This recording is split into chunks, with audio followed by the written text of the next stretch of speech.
Se você está nos visitando aqui, você é muito bem-vindo. Eu me chamo Elton, sou pastor aqui da Igreja Esperança. Você é muito bem-vindo. É a nossa família. Durante esse mês de abril, nós estamos tratando dessa temática bíblica, lado a lado, unidade e missão. Nós estamos falando sobre a importância dos relacionamentos, mas esse mês de abril é um mês para nós muito especial. Eu diria que esse mês de abril sempre será para nós um mês muito especial, porque o mês de abril é o mês de aniversário da nossa igreja. Esse mês nós estamos celebrando apenas um ano de igreja aqui nesse entorno do Nova Petrolina, apesar de nossas igrejas, né, igrejas mães, igrejas mentoras, sejam igrejas que estão aqui há mais de 20, 30 anos, essa igreja está começando agora há um ano, e abril é o nosso mês de aniversário. Então, essa temática tem muito a ver, porque desde o início estamos caminhando aqui lado a lado. Essa semana, nós temos início das nossas celebrações de aniversário da igreja. Nós começamos as nossas celebrações de aniversário não fazendo um bolo, mas fazendo uma jornada médica, né? E essa jornada médica, para nós, tem muita relação com a nossa origem, com o início, porque quando nós chegamos aqui no bairro, eu não sei quantos de vocês se lembram, mas quando nós chegamos aqui nesse bairro, esse prédio, esse espaço de esperança ainda não existia, e nós começamos, então, o trabalho aqui, de fato, no meio da comunidade. Nós somos uma igreja que nasceu no meio dessa comunidade. Nós tínhamos aí esse espaço construído, inclusive de propósito, e nós chegamos aqui para ter contato com as pessoas e conhecer as pessoas que Deus nos desafiava a alcançar. Grande parte dessas fotos que vocês estão vendo aí são fotos de ações de pouco mais de um ano atrás. Na verdade, a gente está com ações do bairro há mais de um ano atrás, e essas fotos são lá do início, inclusive uma dessas fotos, essa é o início do trabalho com crianças que nós começamos assim que chegamos aqui, e Deus foi cada vez mais nos dando o privilégio de conhecer pessoas e compartilhar com elas o amor de Jesus com palavras e ações. Aquele grupinho de 5, 6 crianças na frente de uma casa que a gente não sabia nem quem era o dono, se tornou então um espaço de uma quadra que nós pintamos, organizamos, colocamos traves e começamos a servir a comunidade com o amor de Jesus. Naquele tempo, o nosso culto era servindo as pessoas, era em comunhão e servindo, e foi um tempo muito intenso, de muita alegria que Deus nos deu, e foi nesse período que surgiram muitos dos trabalhos evangelísticos sociais que nós realizamos hoje como igreja. Essa foto, por exemplo, é uma foto do Fruto Esperança, um trabalho que nós realizamos com cerca de 60 meninos, né, crianças, adolescentes e até jovens, envolvendo futebol todas as quartas e todos os sábados. Nós estamos então lá no Residencial Brasil, atendendo meninos do Residencial Brasil, também ali no Nova Petrolina, com o Ministério do Esporte. Então, muita alegria. Nesse período surgiu então o trabalho de Pomares, que nós temos aos sábados, aqui trabalhamos ali com cerca de 60, às vezes até 80 crianças, todas as semanas.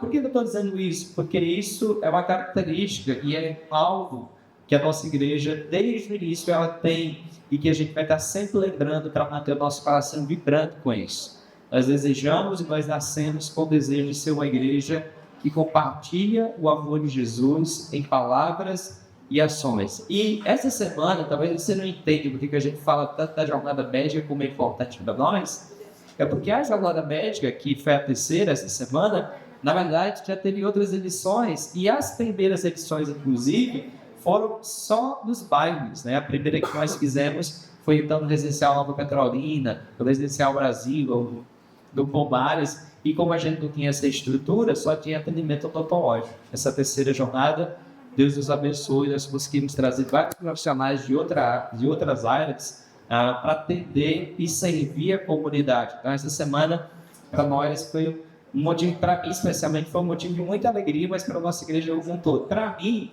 porque quando nós começamos essas ações, basicamente a gente tinha um grupinho bem pequeno, mas dessa vez Deus já nos deu a graça de ver um grupo bem maior, servindo e amando pessoas lado a lado, servindo na missão lado a lado. Então a gente quer louvar a Deus por essas ações que Ele nos deu.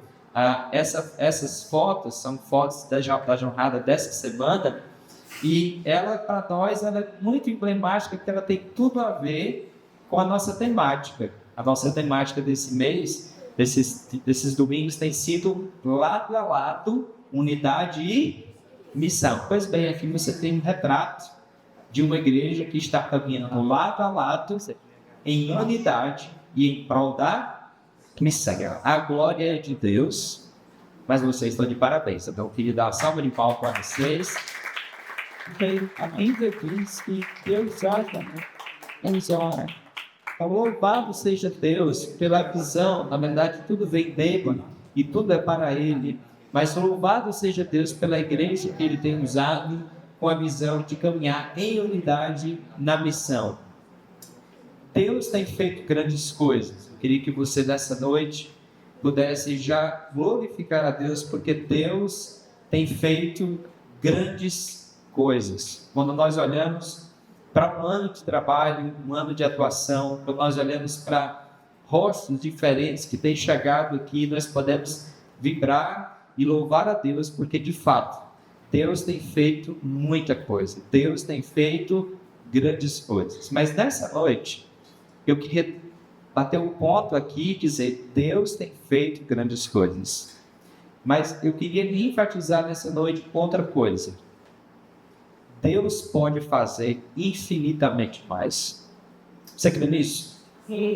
Deus tem feito grandes coisas, mas Ele pode fazer infinitamente mais de tudo que nós pedimos ou pensamos.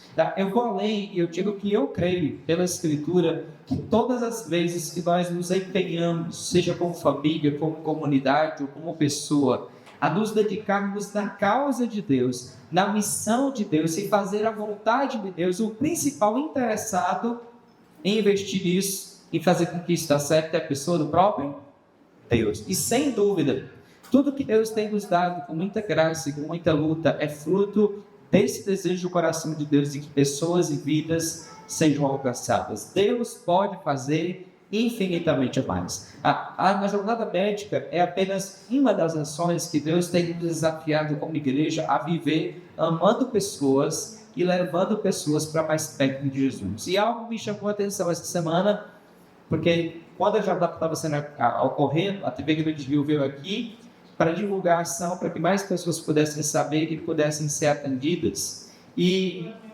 a reportagem saiu então da ação da igreja, mas uma frase da Wanda Torres, que é a apresentadora, ela me chamou muita atenção, porque ela tentou a reportagem dizendo, quanto mais ações assim, melhor, né? Quanto mais ações assim, melhor, né? E ela terminou com essa pergunta, quanto mais assim é melhor, não é? E eu queria fazer outra pergunta para a gente conversar essa noite. O que é que nós precisamos fazer para Deus fazer infinitamente mais? O que precisamos para Deus fazer infinitamente mais? Ou seja, Deus é que faz todas as coisas, mas Ele faz por meios humanos. Ele é um Deus soberano, mas que decidiu nos usar.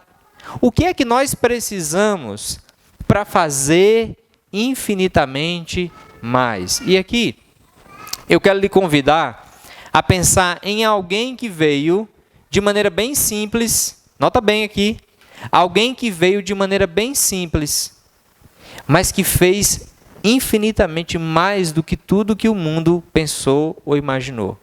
Há 2000 anos atrás, nós sabemos que o Senhor Jesus Cristo veio a este mundo.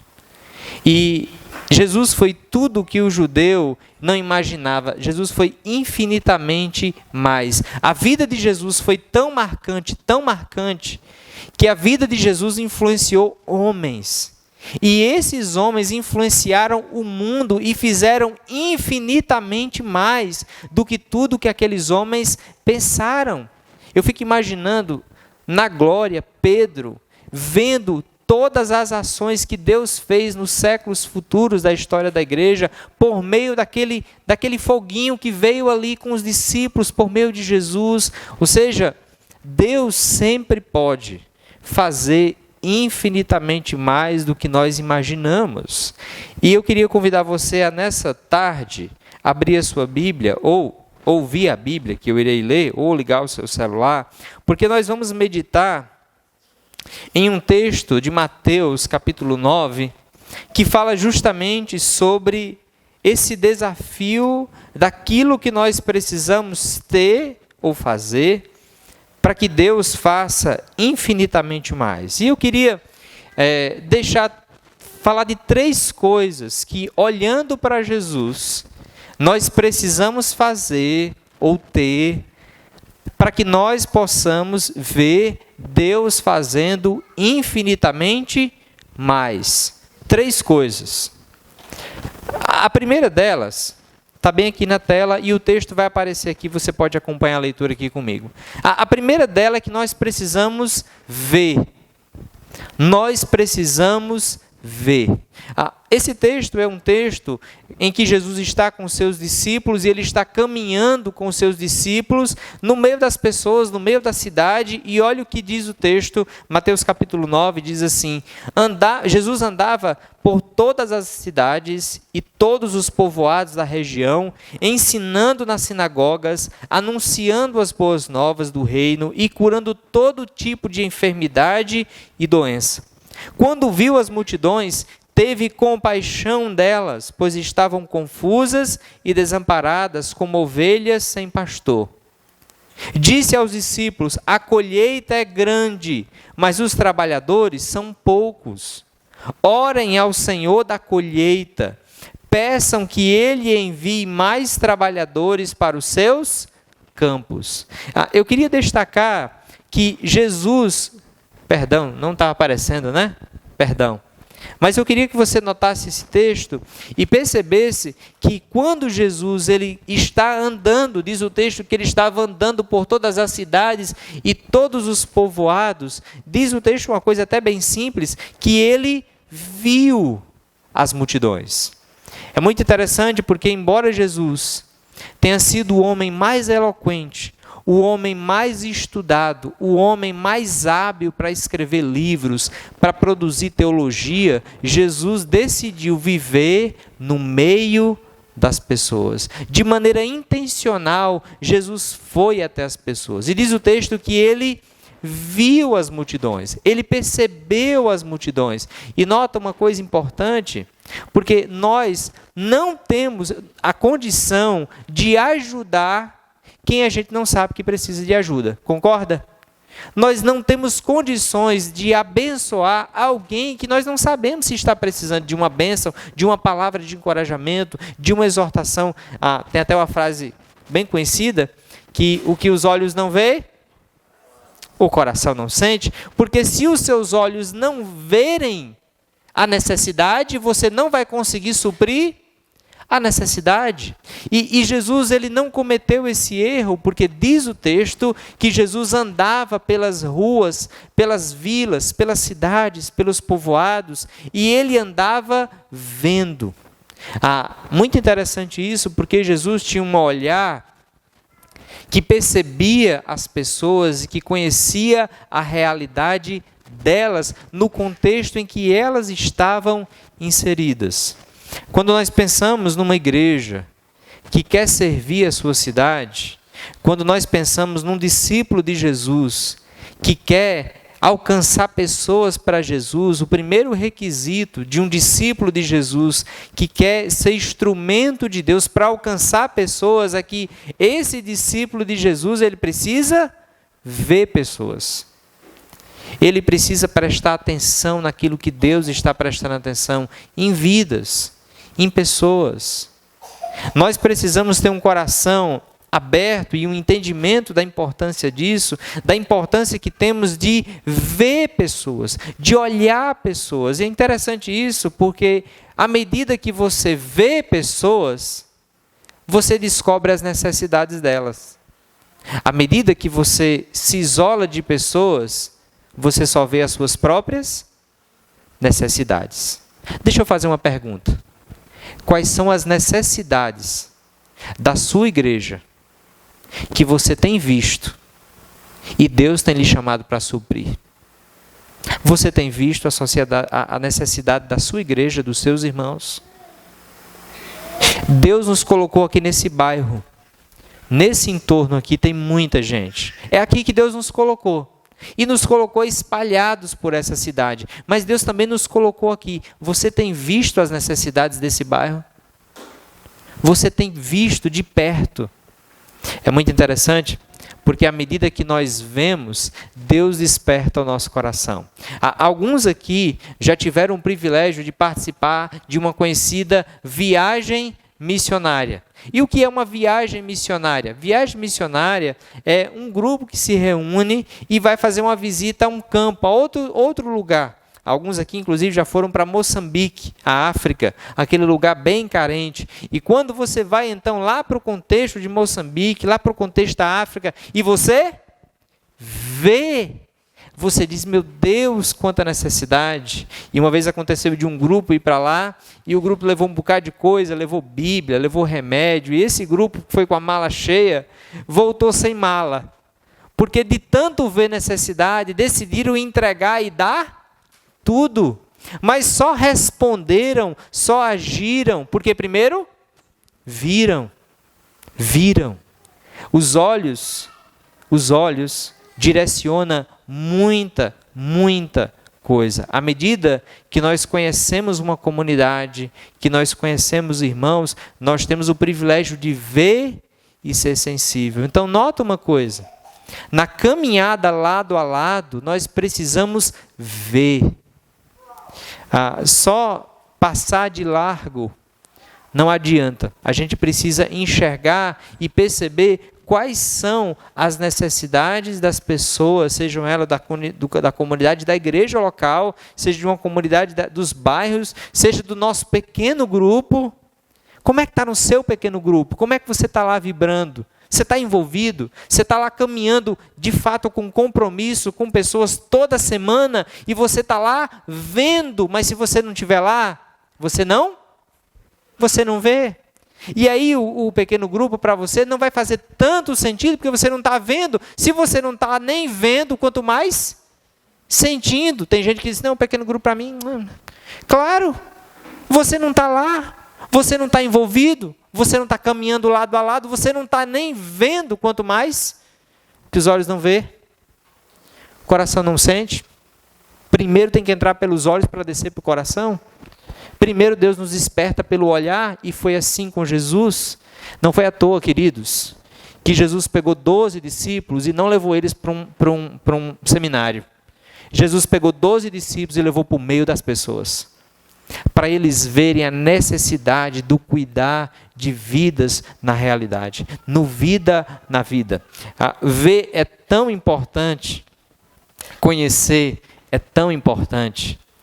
Eu lembro que uma vez trabalhando nesse bairro aqui, fazendo um trabalho com os meninos, e aconteceu de um menino se sair do contexto ali de ensino e trabalho, e ele pular o muro do local ali que a gente está, da quadra que a gente estava fazendo a ação, e ele ia então resolver um problema. Tinha tido uma briga, né?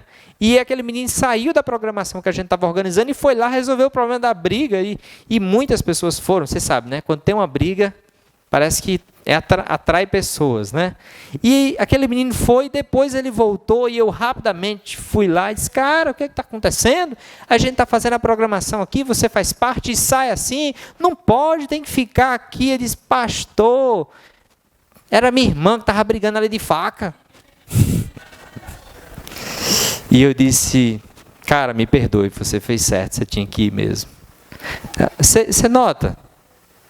Eu do meu contexto, tudo organizadozinho. Aí eu não tem briga de faca. Tem não, né, Liette? De faca não. De panela sim, de faca não. E aí eu estou nesse contexto que eu não conheço essa realidade. E aí eu chego num lugar e sem ver, eu não consigo nem ensinar. Me lembro de outra vez que ensinando um grupo, e eu falando de Deus como Pai, e alguns levantaram e disseram, pastor, meu pai não é isso aí que o senhor está falando, não. Meu pai é minha mãe. E aí é que a gente vai percebendo o contexto e vendo. Num contexto que não tem pai por perto, faz sentido apresentar Deus como Pai? Entenda o desafio? Eu preciso primeiro ser um pai, ou mostrar o que é um pai, para depois ensinar? Na sua época, talvez, os mais maduros aqui, todo mundo sabia o que era um pai. Hoje em dia, e se você não vê, você não vai conseguir alcançar a sua cidade. É por isso que muitas igrejas não estão alcançando mais hoje. Porque as igrejas de hoje estão tentando alcançar as pessoas de ontem. Só que as pessoas de hoje, meus queridos, nós, se Deus nos permitir, nós teremos uma série esse ano que é Vivendo a Fé no Exílio. Nós não estamos mais em Jerusalém. Seja muito bem-vindo à Babilônia. Nós estamos vivendo a fé no exílio. No exílio ninguém conhece Deus. No exílio as pessoas verão primeiro a sua vida para depois ver o que você tem a dizer. E se elas não verem a sua vida, elas não vão escutar o que você tem a dizer. Isso está assim na Europa, está assim em Portugal. Se você quiser falar o evangelho para alguém, você tem que primeiro conquistar o direito de ser ouvido. Como é que conquista o direito de ser ouvido? Lado a lado. Relacionamento. Ver é muito importante. E ver é um dos maiores privilégios. Porque quando a gente sai e vê a realidade que nos cerca, Deus diz: ei, você tem sido muito abençoado. O Evangelho transformou tudo na sua vida. Agora faça com que esse Evangelho transforme a vida dos outros. Olha, queridos, não tem nenhum lugar melhor para a gente viver a fé com Jesus do que fora. Do que fora desse espaço aqui. Aqui é o lugar de recarregar as baterias. Mas Deus nos chama para sair por aquela porta e ver. Mas não só ver. Deus nos chama também para ter compaixão. Porque, vamos concordar, ver todo mundo vê, não é verdade? Jesus conta uma parábola certa vez que tinha um homem que tinha sofrido um problema, um acidente, estava lá ferido, foi assaltado, foi lá, estava lá arrebentado, ferido. E Jesus conta uma parábola dizendo: olha, passou ali um levita. Quem era o levita? Levita era um líder da adoração, era um responsável pela adoração. E o levita passa, vê lá a pessoa machucada e diz: não, eu tenho um compromisso, estou atrasado, vai-se embora. E aí o texto diz que passou lá um sacerdote. Quem era o sacerdote? Era o responsável pela adoração. O responsável pelo ensino, pela manutenção do sacramento. Do sacramento não, perdão. Pela manutenção dos sacrifícios. E aquele homem está lá. E ele vê e ele passa de largo. Mas aí Jesus disse que passa um samaritano, alguém que conhecia Deus de longe. Passa um samaritano, vê, mas aí tem um detalhe. Tem o quê? Compaixão. Compaixão é a graça de olhar para as pessoas com bondade. Compaixão é a graça de olhar para as pessoas com o amor de Jesus. E isso estava muito em Jesus. Diz que ele vê as multidões, mas lembra, vê todo mundo vê. Ele vê as multidões, mas ele teve compaixão delas. Ele teve compaixão delas. Ele se enche de compaixão por aquelas pessoas. E se você notar, quando você estiver lendo a sua Bíblia, preste atenção. Jesus vê um paralítico e ele tem compaixão. Jesus vê uma mulher sendo acusada de adultério e ele vê e tem compaixão. Jesus vê pessoas ali em doenças sendo oprimidas pelo diabo, ele vê e ele tem compaixão. Gente, o que define um discípulo de Jesus é compaixão. Vê, todo mundo vê. Mas a compaixão é para quem tem Jesus. A compaixão é uma marca de quem tem uma imagem e semelhança alinhada com Deus. Você sabe que imagem e semelhança de Deus todos temos. Mas alguns têm menos e outros têm mais. Alguns têm uma vida mais longe de uma imagem e semelhança de Deus. E alguns estão se tornando mais parecidos com Jesus. Imagem e semelhança de Deus é você ver e ter compaixão. E nós, como discípulos de Jesus, nós estamos restaurando a imagem e semelhança de Deus. Nós temos, mas ela foi perdida na queda. Nós não mais refletimos Jesus 100%. E é por isso que nós estamos restaurando a imagem a semelhança, e quando Cristo vier, Ele vai finalmente restaurar de uma vez por todas a imagem dEle em nós, nós seremos transformados. Agora, olha que interessante, ter compaixão é uma das atitudes mais nobres que nós podemos ter. Deixe-me dizer uma coisa, por incrível que pareça, na época de Jesus, as pessoas que mais conheciam da Bíblia foram as que menos revelaram compaixão. Na época que Jesus estava aqui, as pessoas que mais eram conhecedoras da Escritura foram as que menos tiveram compaixão. Gente, isso para nós, no mínimo, é um alerta muito grande. Porque é possível ter um grande conhecimento, é possível ver, não apenas ver a realidade difícil, mas é possível ver o texto bíblico com profundidade e ainda assim não ter um coração alinhado com Jesus. Eu estava fazendo a jornada médica, nós estávamos fazendo a jornada médica essa semana, e eu compartilhando de um médico que veio aqui nos servir, nos atender, e que ele deixou uma programação familiar para vir aqui atender pessoas. E eu fiquei surpreso, não que isso não ocorra, mas fiquei encantado com a atitude. E alguém que estava do meu lado disse, mas tem pessoas que ainda nem conheceram o Evangelho de Jesus, mas têm uma imagem mais alinhada com a graça. E eu disse, é verdade. Tem pessoas que ainda nem são discípulos de Jesus, mas têm uma compaixão que reflete esse Deus de compaixão. O fato de sermos grandes conhecedores da Bíblia é algo ótimo. Mas não necessariamente ter um grande conhecimento significa ter grande compaixão. Na época de Jesus, quem tinha mais conhecimento teve menos compaixão, e essa foi a grande crítica de Jesus. Para fazer a diferença no ambiente, no contexto que nós estamos, queridos, nós precisamos ver, mas nós não precisamos somente ver, nós precisamos ter compaixão. Mas por fim, antes de chegar, na verdade, na terceira coisa que nós precisamos, olha o que esse autor, essa foto, essa imagem de Mark Dever, ele é um autor que publica muitos livros pela editora Fiel, inclusive um dos livros que ele publica chamado A Igreja, 9 Marcas da Igreja Saudável, e ele vai falar do que é uma igreja saudável. E olha o que ele diz sobre uma igreja saudável. Ele diz o seguinte: ser discípulo de Jesus significa orientar a nossa vida em relação ao próximo, como Jesus fez. Significa trabalhar pelo bem de outras pessoas. Esse amor ao próximo é o ponto crucial do fazer discípulos. Focamos-nos em servir as pessoas por causa de Cristo. Assim como Jesus veio ao mundo não para ser servido, mas para servir e dar sua vida em resgate por muitos. Olha a ênfase dele. Ser discípulo de Jesus é orientar a nossa vida em direção ao próximo. Quem fez isso? Jesus fez isso.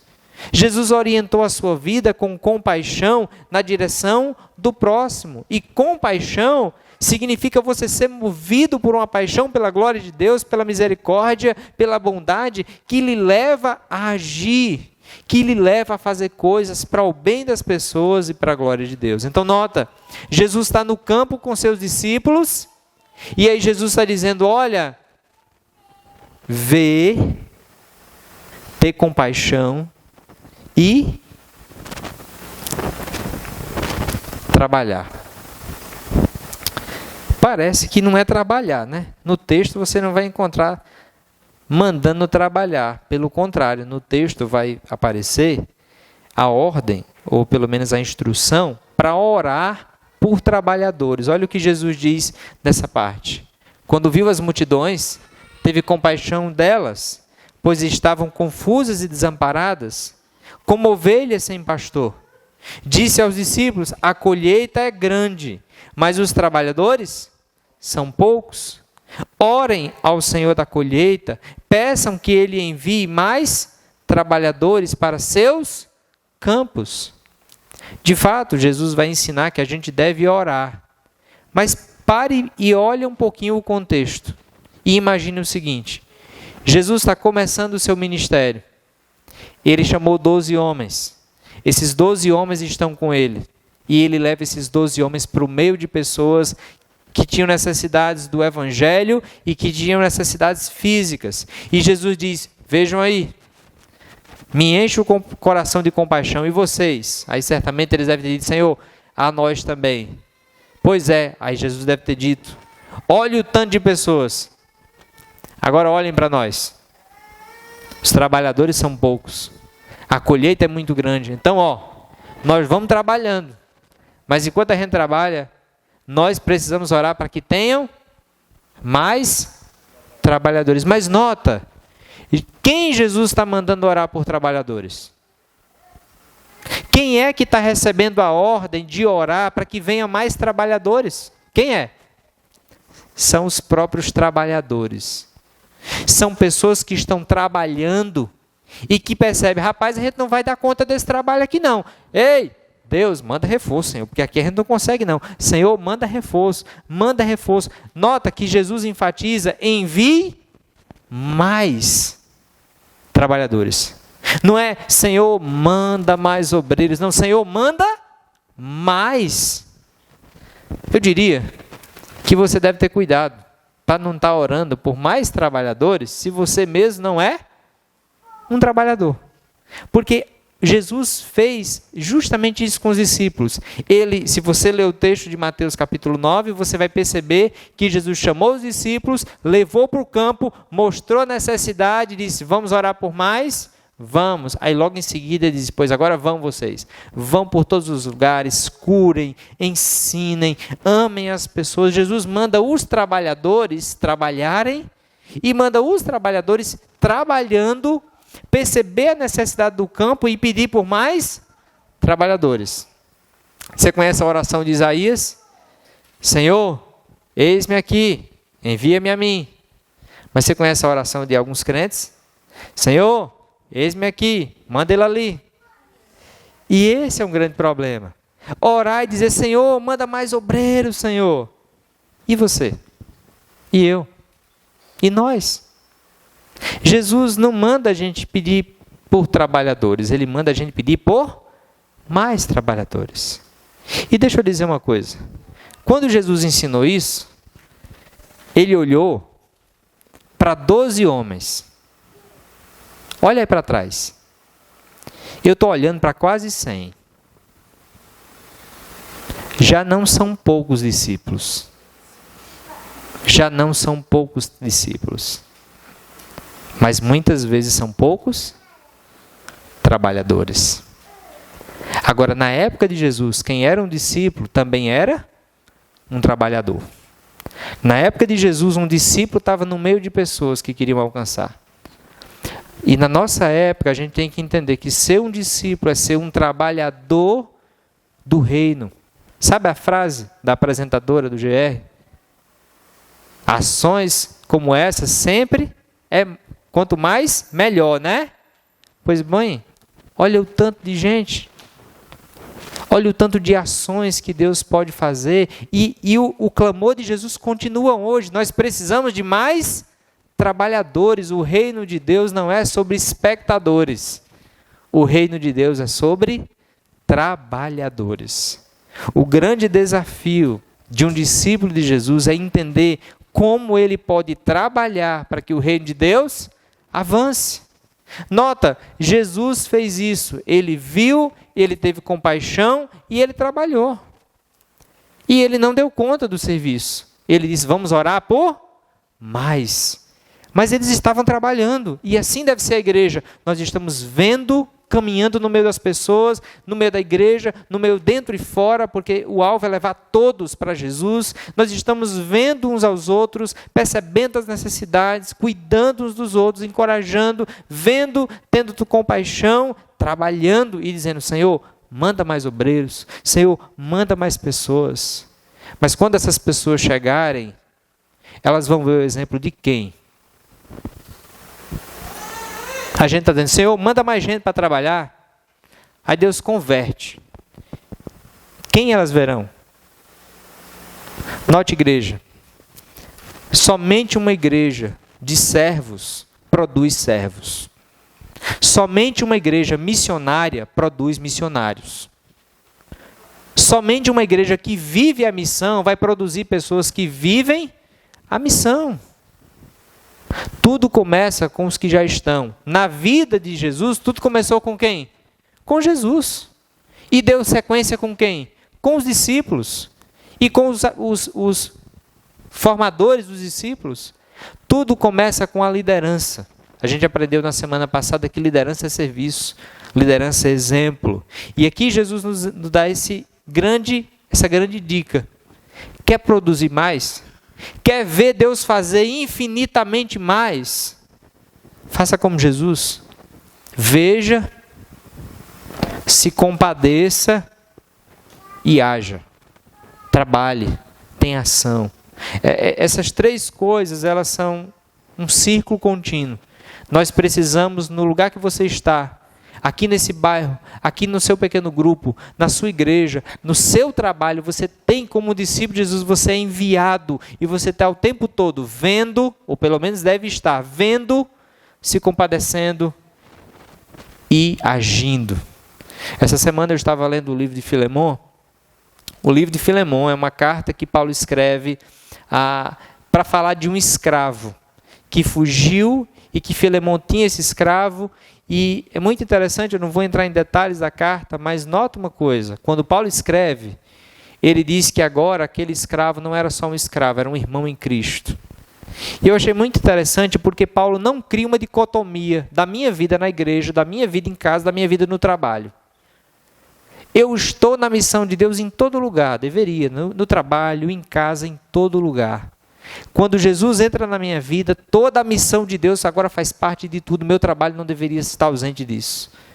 Minha casa não deveria estar ausente disso. Meu pequeno grupo não deveria estar ausente. Todo lugar que eu estou, não, mas trabalho é trabalho. Não, trabalho é missão. Trabalho, você está lá enviado por Deus para ver as necessidades, ter compaixão e trabalhar para a glória de Deus ali no seu trabalho. Tudo é missão. Tudo. Então, isso aqui deve abranger a nossa vida. Certo autor, Dino Rizzo, ele diz o seguinte: nossa tarefa é derramar a graça de Deus e a compaixão nas vidas do nosso povo. Nossa tarefa é derramar a graça de Deus e a compaixão na vida do nosso povo. Olha, gente, esse texto que Jesus viu, teve compaixão e agiu, ele não é único. Na verdade, você vai perceber isso em todo o Novo Testamento. Jesus vê, ele tem compaixão e ele age. Deixa eu dar só um exemplo para você. Acompanhe aqui comigo. Aqui é um dia que Jesus ensinou muito, ele estava muito cansado. Então o texto, Mateus 14, diz assim: logo que Jesus ouviu a notícia da morte de João Batista, partiu de barco para um lugar isolado. Olha, ele queria descansar. Partiu para um lugar isolado, a fim de ficar só. Só que as multidões, porém, descobriram para onde ele ia e o seguiram a pé, vindas de muitas cidades. Quando Jesus saiu do barco, ele viu a multidão, que veio a pé. Ele estava cansado, mas nota, o ver desperta. Então Jesus estava muito cansado, mas ele viu que aquelas pessoas vieram a pé, ele veio de barco. E Jesus, mesmo cansado, precisamos refletir sobre a morte de João Batista, certamente choroso. Diz o texto que ele viu a grande multidão. Mas o ver, todo mundo vê. A diferença é que Jesus teve compaixão. E diz o texto, então, que ele não apenas viu, tem compaixão, mas ele cura os enfermos. O texto continua dizendo que Jesus vai ensinar a eles.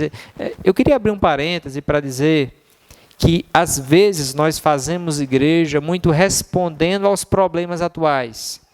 Então tem uma corrente teológica que diz que a função da igreja é só ajudar os pobres, não tem nada de evangelho pregado, fé em Jesus, é só social. E por conta disso, muitas igrejas adotaram a postura de nada de social, só isso aqui.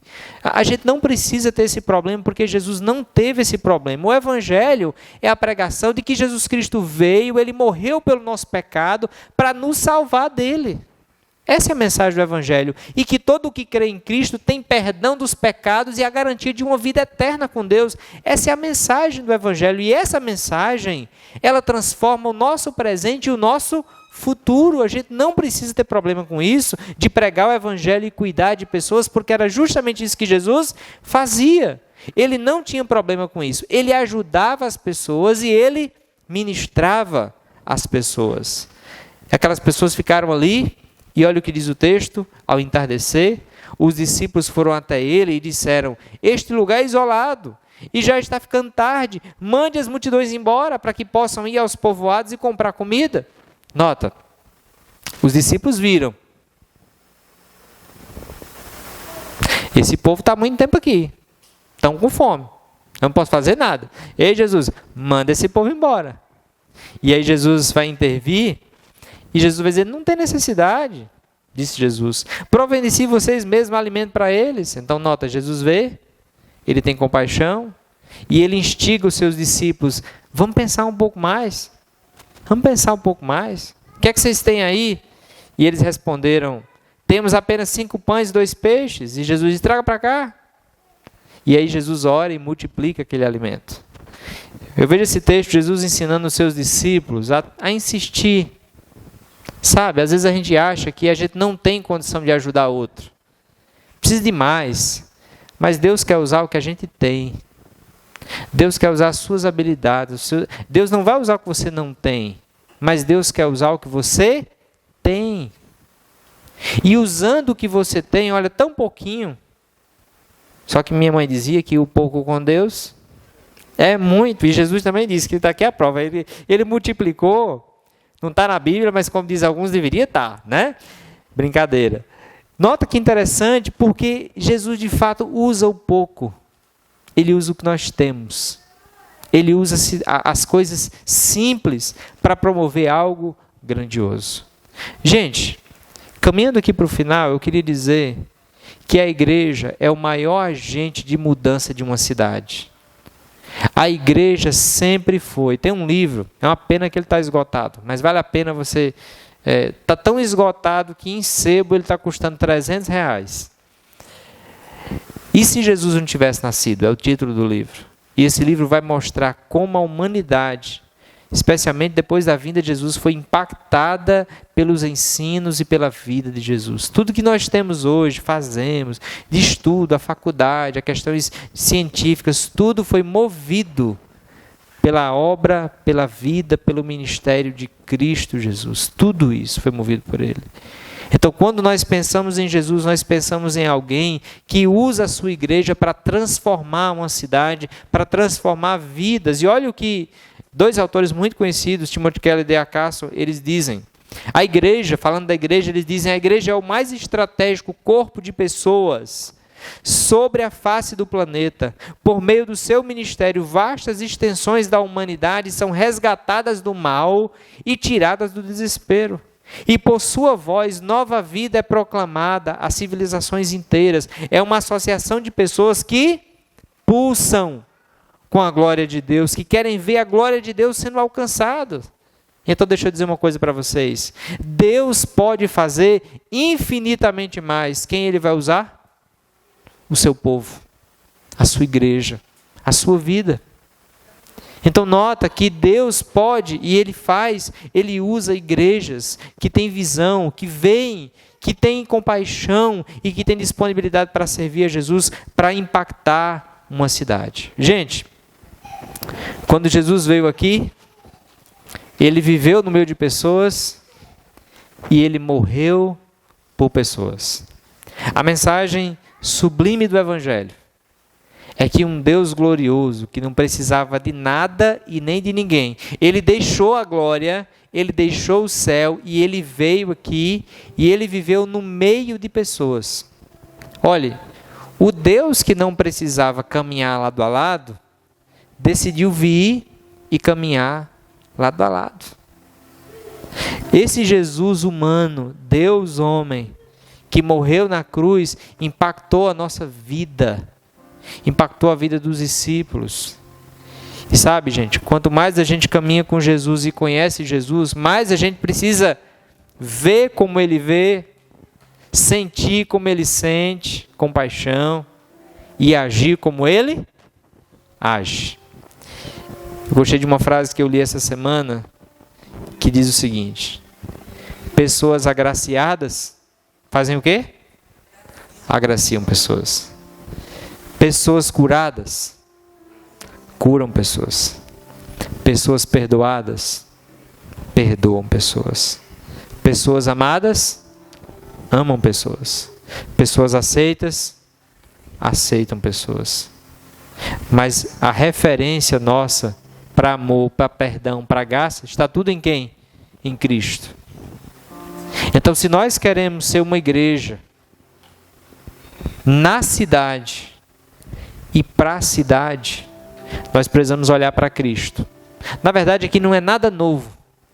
Aqui é voltar para a essência, ou permanecer na essência de viver com Jesus, de viver em intimidade com Jesus. Essa série é um convite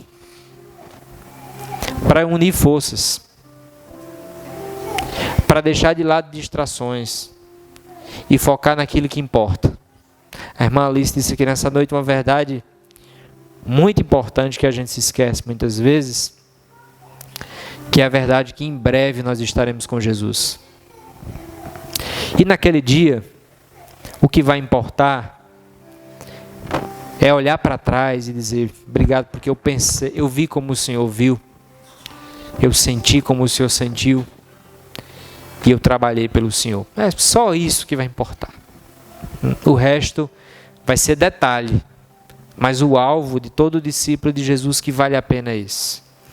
Deus nos convida, queridos, nesse mês aí de aniversário, a lembrar do propósito da igreja na cidade. Essa igreja não é dessa cidade. Essa igreja é da eternidade. Nós estamos aqui por pouco tempo, a nossa casa não é aqui. A gente está aqui de passagem. Então, não desfaça a mala, não. Você vai viajar em breve. Amém? Em breve nós vamos viajar para casa. A casa não é aqui. A casa é lá. Mas quando a gente não está em casa, a gente está a trabalho. E é para isso que nós estamos. Nós estamos aqui a trabalho. Para ser uma igreja na cidade, mas para a cidade. Você está lá no seu trabalho, mas é para o seu trabalho, para as pessoas. Tem muitas comunidades de igreja e discípulos de Jesus que, se ele morrer hoje, ou se tirar daquele lugar hoje, ninguém sente falta. Para quem a nossa vida faria falta? Quem tem sido as pessoas que nós temos acolhido, visto, se compadecido, amado? Nossa vida tem esse propósito, alcançar pessoas. Quero deixar na sua mente essa pergunta. Começamos com ela. O que precisamos fazer para Deus fazer infinitamente mais? O que nós precisamos? Precisamos viver mais perto de Jesus para que sejamos mais como Ele. No final das contas, é tudo sobre Jesus. É ser como Ele, é caminhar como Ele caminhou, é ler os evangelhos, é ler a Bíblia, é buscar mais Deus. Tire um tempo para refletir na vida, ensinos e sacrifício de Jesus em prol do seu povo. Toda vez que nós olhamos para o que Jesus fez, nós somos impulsionados. Está difícil a vida? Olha para Jesus. Você vai ser encorajado. Porque Jesus é o maior encorajador de uma vida dedicada a Deus.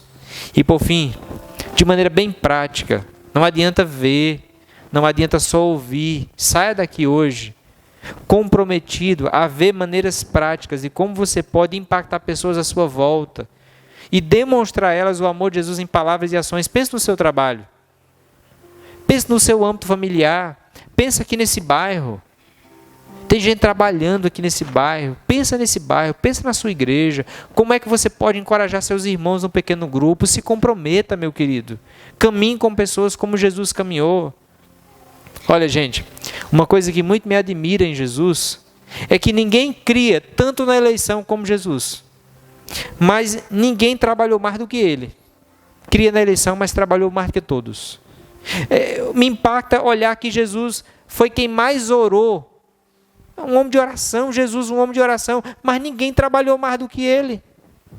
Me impacta ver que ninguém buscou mais a glória de Deus do que Jesus. Jesus foi a pessoa que mais buscou a glória de Deus, mas também foi a pessoa que mais buscou pessoas. Percebe? Não é uma coisa ou outra. Quando nós somos pessoas de oração, nós estamos conectados com pessoas. Quando nós estamos buscando a glória de Deus, nós estamos conectados com pessoas. Quando nós estamos vivendo e crendo como Deus pensa e sente, nós estamos conectados com a glória de Deus. Lembre-se, quanto mais assim, ações assim, melhor, né? Essa semana nós tivemos uma jornada médica. Acabou a jornada médica. Mas todos vocês têm uma jornada. Porque como discípulos de Jesus, nós somos chamados para uma jornada para impactar a cidade. Você está lá para ser sal e luz. Então ilumine. E se você fizer isso, ver, sentir e agir como Jesus, Deus pode fazer infinitamente mais. Fique de pé e vamos louvar o nosso Deus e cantar sobre o nosso compromisso que nós temos de glorificar o nosso Deus em todo lugar que nós estivermos. Que Deus abençoe a todos e uma boa semana.